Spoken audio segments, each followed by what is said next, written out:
Guys, part 2 na pala ng yung kapitbahay na binigyan ako na na punit-punit na photocard. Yun, gagawin din natin. Yun. Yan mo, kung anong gagawin natin. Ganito, sira. Yun. Yan, gaganti-ganti lang tayo talaga, guys. Ganti yun. Yan, ganti-ganti lang. O, ganti-ganti lang. Sabihin ko na lang, oops, napunit. So, hindi ko na pala pipicture sa inyo yung pupunta ako sa birthday. Eventually, lang talaga guys. Yan. Punit. Wait lang, bisa.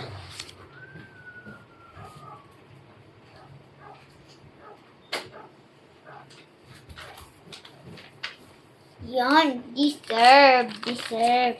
Kukulayan pa natin yun ng green drum. Siyempre.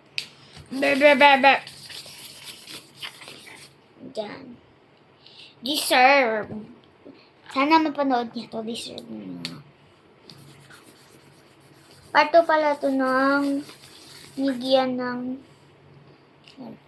bench lang. Yan. Ito na. Tapos na guys.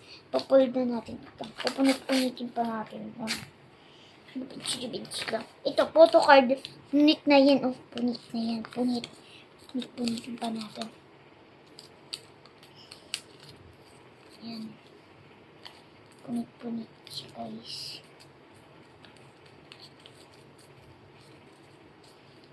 Punit. Ganyan ganito na. Oops! Napunit. Sasabihin ko na. Nando. Yan. Punit yung ulo. Okay. Kakulog na natin.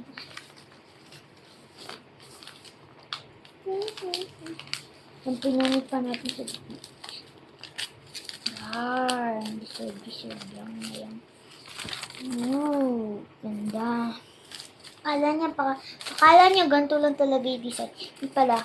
Punit na pa. Apak-pangit ng gift. No, guys? Bigay na natin. Dito lang sila sa kabila. So, malapit na sila dun. Tatawagin ko na yung mami pabigay.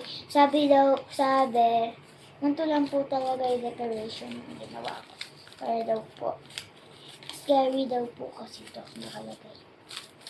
Yun pala ako. Nakaplan. Pala, nakaganto. Nakaganto pala. Joke lang. Punit pa natin. Kaya natin yun. Pakapangit ng pakapangit na guys. So, punit na.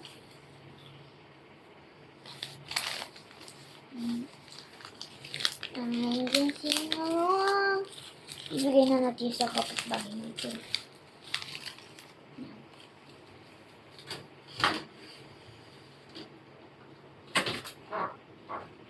Kalma. Yan guys, kinuhan niya daw.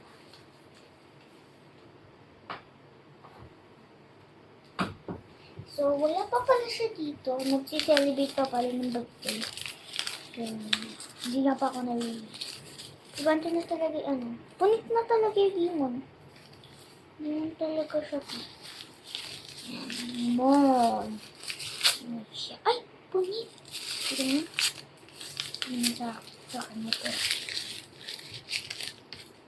Kasan nga po to kanya sa page kayo ng message. So, thank you for watching. Bye-bye.